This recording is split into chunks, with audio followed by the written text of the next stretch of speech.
চারতলা বিশিষ্ট একটি ভবনের উপরতলায় উঠতেই সিঁড়ির দুপাশে আঁকা নান্দনিক ছবি দেখে যে কেউ অবাক হবে। দেয়ালে রং তুলির আঁচড়ে আঁকা এসব নানা রঙের 3D ছবি ক্যামেরায় ধারণ করলে মনে হবে যেন বাস্তব চিত্র, যা সবার মন কেড়ে নেয়। চারতলায় উঠে দেখা যায় একঝাঁক শিশু কিশোর জলরঙে এঁকেছে নানান দৃশ্য। শিশু থেকে দ্বাদশ শ্রেণীর শিক্ষার্থীরা রং তুলিতে ফুটিয়ে তোলে তাদের কল্পনার জগৎ। কারো কাগজ হয়ে ওঠে গ্রামীণ জীবন, কারো ছবিতে ব্যস্ত শহরের কোলাহল, কেউ আঁকছে গ্রাম বাংলার চিত্র, আবার কেউ ফুল ফল ও পাখির ছবি। সব মিলিয়ে এ যেন মন মাতানো মুগ্ধ পরিবেশ।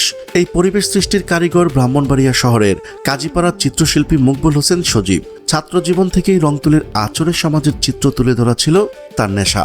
উচ্চশিক্ষা শেষ করে শিক্ষকতার সুযোগ পেলেও চিত্রাঙ্কনের নেশা তাকে চাকরি করতে দেয়নি। চাকরি ছেড়ে তিনি নিজের মতো করে 2007 সালে গড়ে তোলেন হাতেখড়ি নামে একটি আর্ট একাডেমি। 2007 সালে প্রতিষ্ঠিত তার প্রতিষ্ঠান এবার 20 বছরে পদার্পণ করেছে।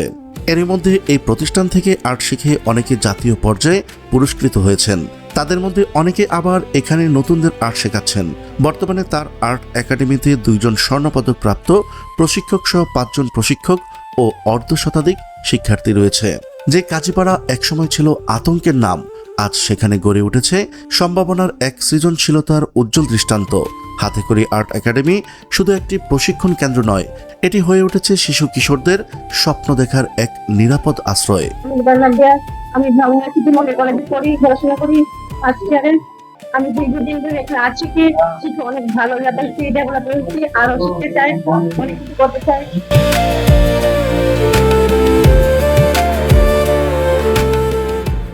শিক্ষার্থীরা জানান, হাতেখড়ি আর্ট একাডেমিতে ভর্তি হয়ে তাদের অনেক পরিবর্তন হয়েছে। সৃজনশীল বিকাশের জন্য আর্ট শেখা অত্যন্ত জরুরি।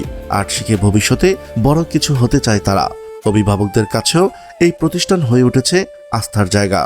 তো আসলে একটা ক্রিয়েটিভ জিনিস, তো বাচ্চারা আসলে এখন মোবাইলে খুব আসক্ত। তো আমি আমার বাচ্চার জন্য একজন ভালো টিচার খুঁজছিলাম যে সুন্দর করে আর্ট শেখায়।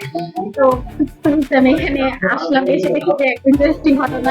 আমি যার কাছে ছোটবেলায় শিখেছি, এখন আমার বাচ্চাও তার কাছে শিখতেছে, ওই শিক্ষার কাছে।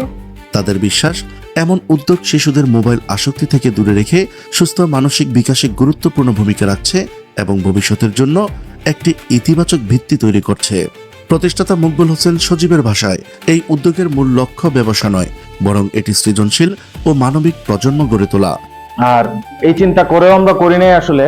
তো ভালো কাজ করতে গেলে আসলে ওই ধরনের হেল্পও পাওয়া যায় না, এটা আমরা সবাই জানি। ভবিষ্যৎ প্ল্যান ছিল একটা ওয়ার্ল্ড আর্ট ভিলেজ করব এখানে, কারণ এক একটা বাচ্চা এক এক ধরনের মেধা নিয়ে জন্মগ্রহণ করে। কেউ ধরেন ওয়াটার কালারে ভালো করে, কেউ পেন্সিল স্কেচে ভালো করে, কেউ আবার মাটির কাজে ভালো করে, ভাস্কর্য কাজে, কেউ আবার কাঠ খোদাই কাজে ভালো করে। তো ওয়ার্ল্ড আর্ট ভিলেজটা হইলো এখানে যে বাচ্চা যে ধরনের মেধা তার ওইদিকে কাজ করে, সে ওইভাবে কাজ করতো এবং বিভিন্ন জায়গা থেকে শিল্পীরা আসলে এটা একটা মিলন মেলা হইতো। তার এই প্রচেষ্টা ইতিমধ্যেই অনেক শিশুকে মোবাইল আসক্তি থেকে দূরে এনে সৃজনশীল কাজে যুক্ত করেছে, যা বর্তমান সময়ে অত্যন্ত গুরুত্বপূর্ণ। তবে প্রতিষ্ঠাতা আশা করছেন, উপযুক্ত পৃষ্ঠপোষকতা পেলে একদিন ওয়ার্ল্ড আর্ট ভিলেজ গড়ে তুলবেন তিনি। এমন উদ্যোগ নিঃসন্দেহে প্রশংসনীয়, তবে পৃষ্ঠপোষকতার অভাবেই অনেক সম্ভাবনাময় উদ্যোগ থেমে যায়। সংশ্লিষ্টরা এগিয়ে আসবেন বলে আশা করেন এবং স্থানীয় সংসদ সদস্যের মাধ্যমে সহযোগিতা করার আশ্বাস দেন ব্রাহ্মণবাড়িয়া জেলা বিএনপির যুগ্ম সাধারণ সম্পাদক মইনুল হোসেন চপল। নানা রকম অবসংস্কৃতি আছে, তারা কখনো ওই দিকে ধাবিত হবে। যে শিশুরা আজকে আর্ট শিখছে, যে শিশুরা নাচ শিখছে, যে শিশুরা আজকে গান শিখছে, তাদের কাছ থেকে যারা খেলাধুলায় উদ্যোগী তাদের কাছ থেকে সমাজ কখনো বিচ্যুত হয় না। সমাজ তাদের কাছ থেকে কখনো বিচ্যুতি আশা করে না এবং ইনশাল্লাহ আমরা আশা করি এই সমস্ত প্রতিষ্ঠান যত বেশি হবে, ছাত্রছাত্রীরা যত বেশি মনোযোগ হবে, আমাদের সমাজের তত উত্তরোত্তর সফল এবং উন্নতি লাভ হবে। ছোট একটি উদ্যোগও পারে বড় পরিবর্তনের সূচনা করতে। কাজীপাড়া সেই গলি আজ শুধু একটি স্থান নয়, এটি হয়ে উঠেছে স্বপ্ন, সম্ভাবনা আর ইতিবাচক পরিবর্তনের প্রতীক। প্রিয় দর্শক, আজ এই পর্যন্তই। দেখা হচ্ছে পরবর্তী ভিডিওতে। ততক্ষণ পর্যন্ত মহান আল্লাহ তাআলা সবাইকে ভালো রাখুক, সুস্থ রাখুক। আল্লাহ হাফেজ।